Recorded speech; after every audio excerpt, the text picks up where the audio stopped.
Hey guys, it's Red again. I'm gonna say in this video a lot of things. I might be skipping in and out from you guys, as you can tell, because I'm trying to make this movie per se. So if it goes from one thing, then it cuts off, then goes to another of me being like here, then you guys know why. Alright? But one thing I gotta say before this ends is that one, marijuana is the number one cash crop in the United States. Well, pretty much in the world if everyone legalized it. Another thing I want to say, marijuana's been around since the foundation of America. The Declaration of Independence, as you all know, all should know, was written on hemp, hemp, and that's what they used to call marijuana, as you haters or medical marijuana anti-medical marijuana activists or anti-weed protesters think. But when in actuality, it has been such a part of this nation that if we never had it in the first place, the United States would not be what it is today.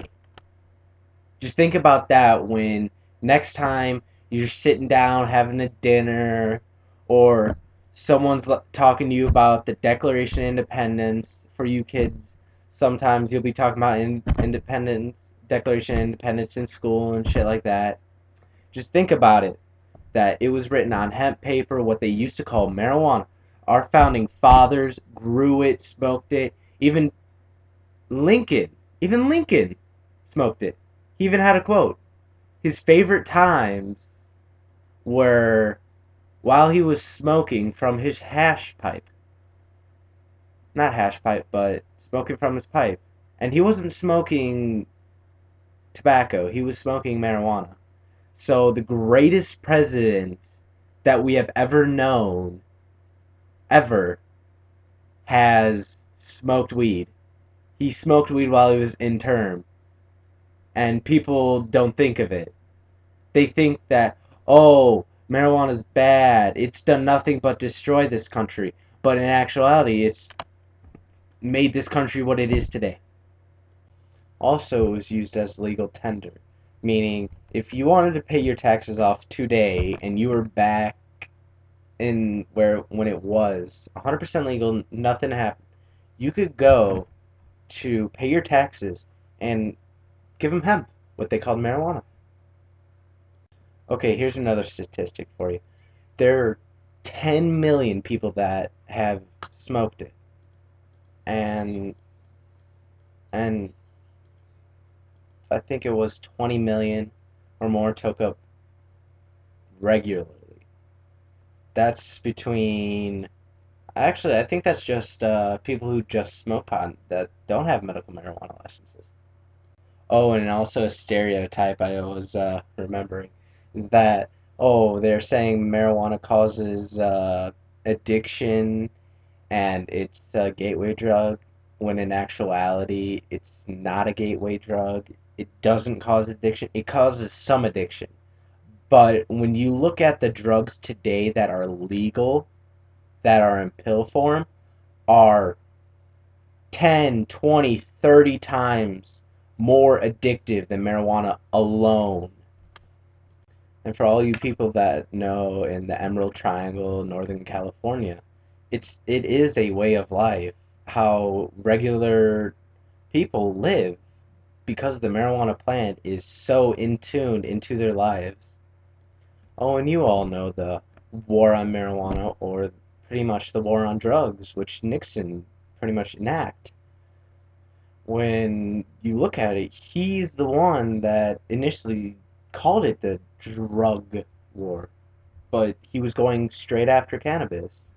And you all know that cannabis is illegal today because a guy who was in the paper industry, who chops down trees that give life to our planet, who that take in carbon dioxide and give us air, and said, "Oh, it's a horrible plant.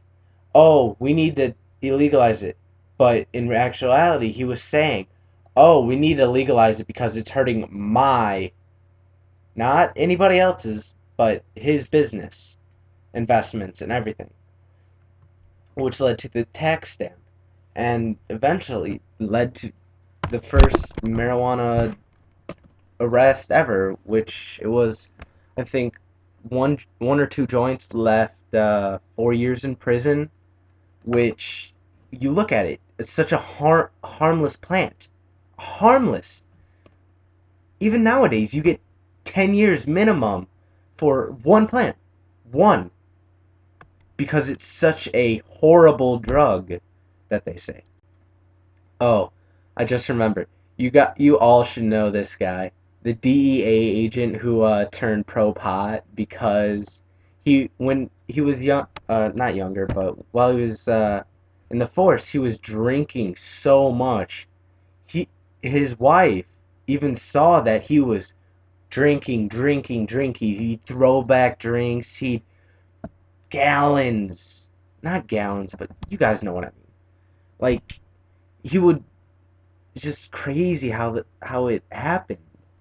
Just the amount of things that go into it. He turned pro pot. He would arrest people.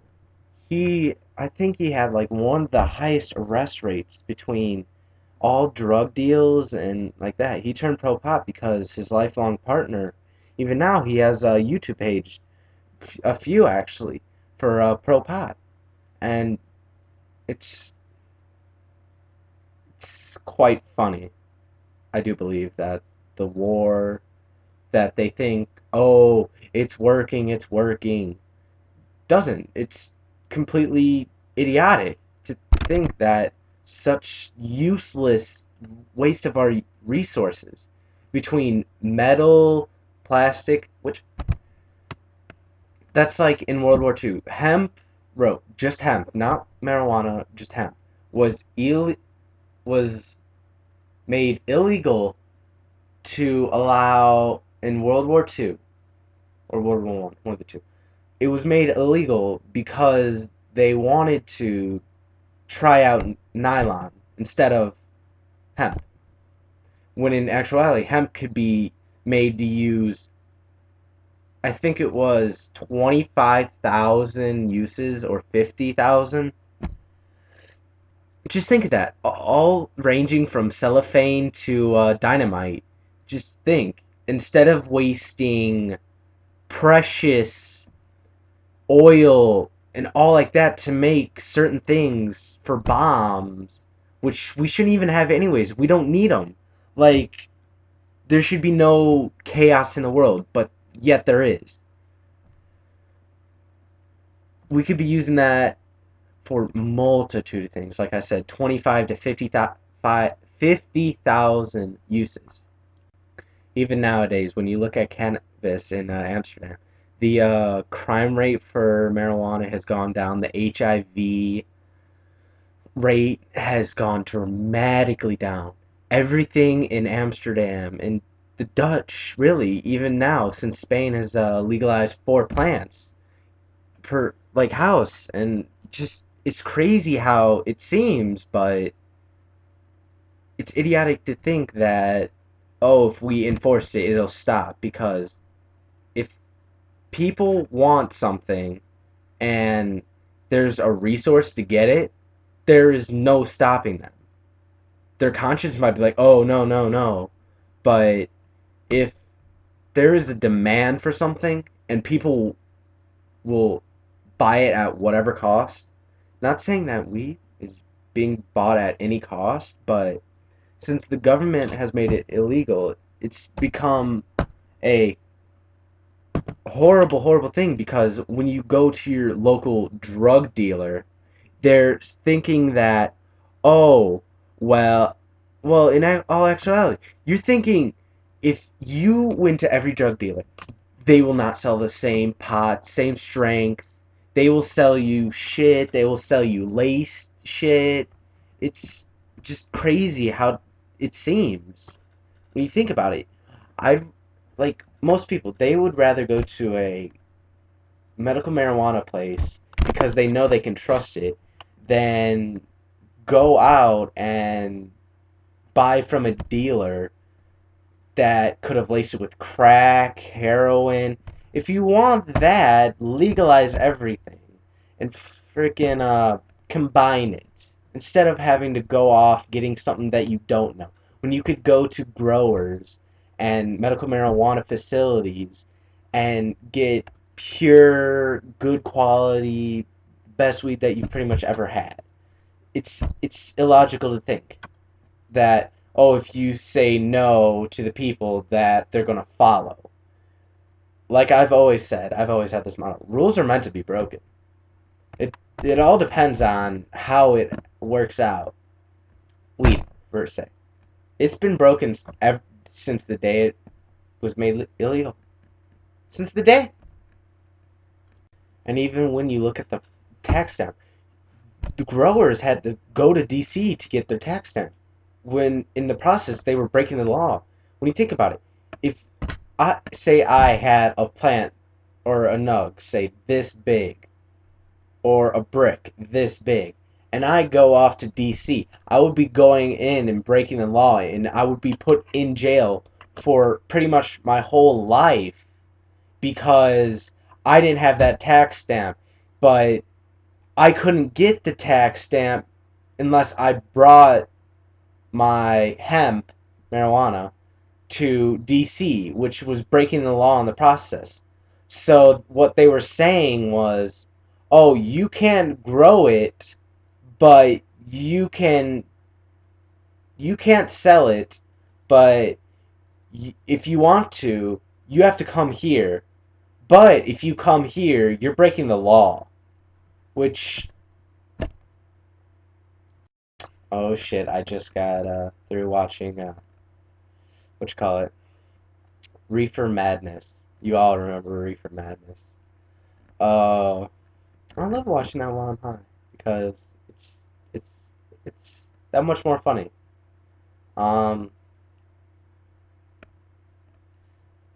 it's idiotic to say, "Oh, it'll make you go crazy." Like I said in my other video, my friend he said, "Oh, people lose their mind," when in actuality, it's the people. Or my friend's like, "Oh, my friend started smoking weed and then he changed." Like it wasn't the marijuana that made him change, or nothing made him change except himself. In all actuality, when you think about it, weed is an opener. It makes you think.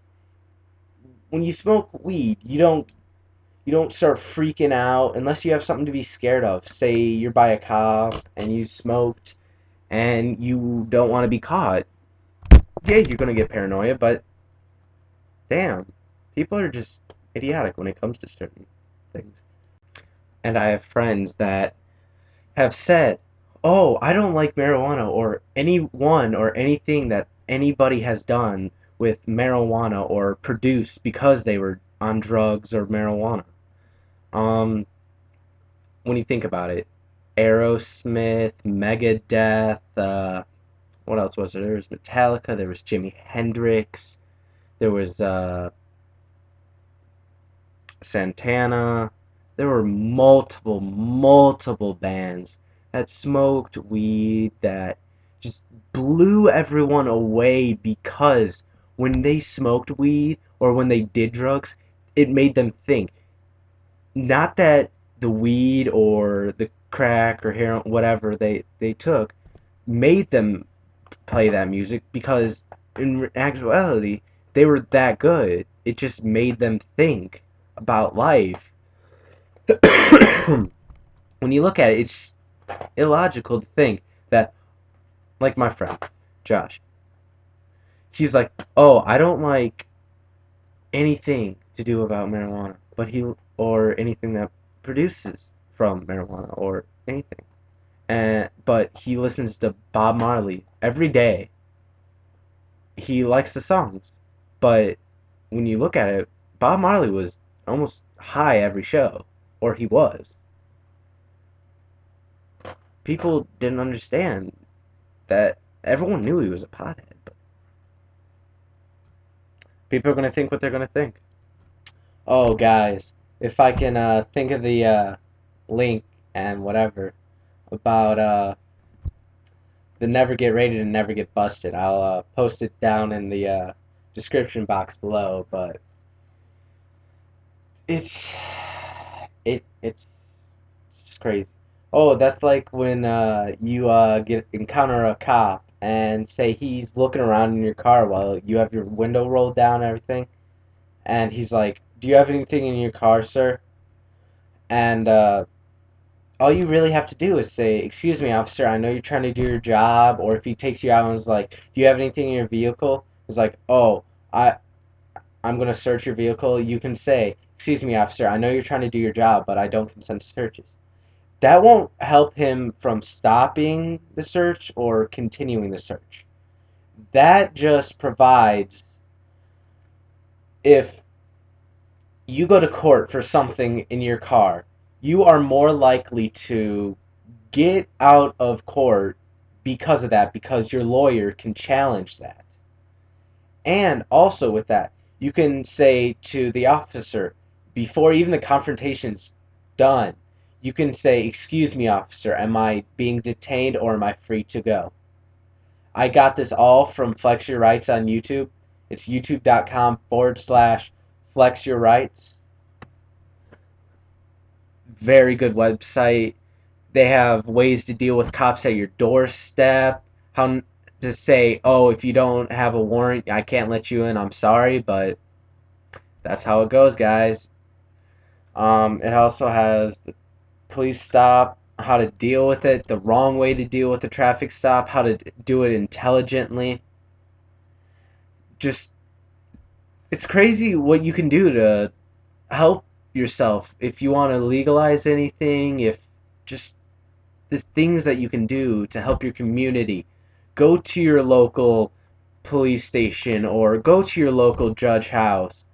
Go try and make a bill or go try and say, "Hey, can I try and make this a law?" Like, try and get into city council and whatever. Start doing whatever you can.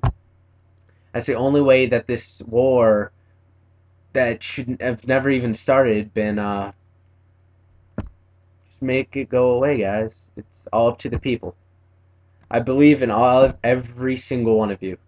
Every one of you that has smokes daily, smokes weekly, whatever. If you've ever smoked, just, you guys know what I'm talking about. It's just bullshit that this stuff keeps happening to people that it shouldn't happen to. People are going to jail for something harmless. Even though the government knows it's harmless, they're just doing it to waste away our resources, I swear. You guys know how it is. And you guys all know Harborside Medical Marijuana Dispensary.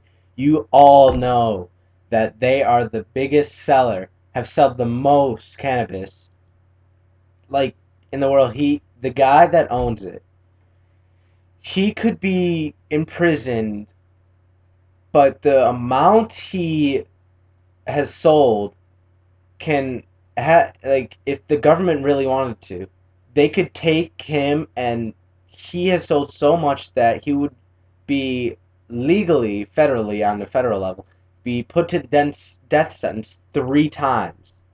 Not one, not two, but three. You got to think about that. That something so idiotic, something so harmless can make someone die over it. Like Newt Gingrich. He's saying that, "Oh, if I'm elected president, that whenever I do, and you're found with a certain amount of weed on you, that you can be put to death." Put to death. You think about that. Say you grow marijuana, and say a cop pulls you over. They can arrest you. Then they can put you in prison.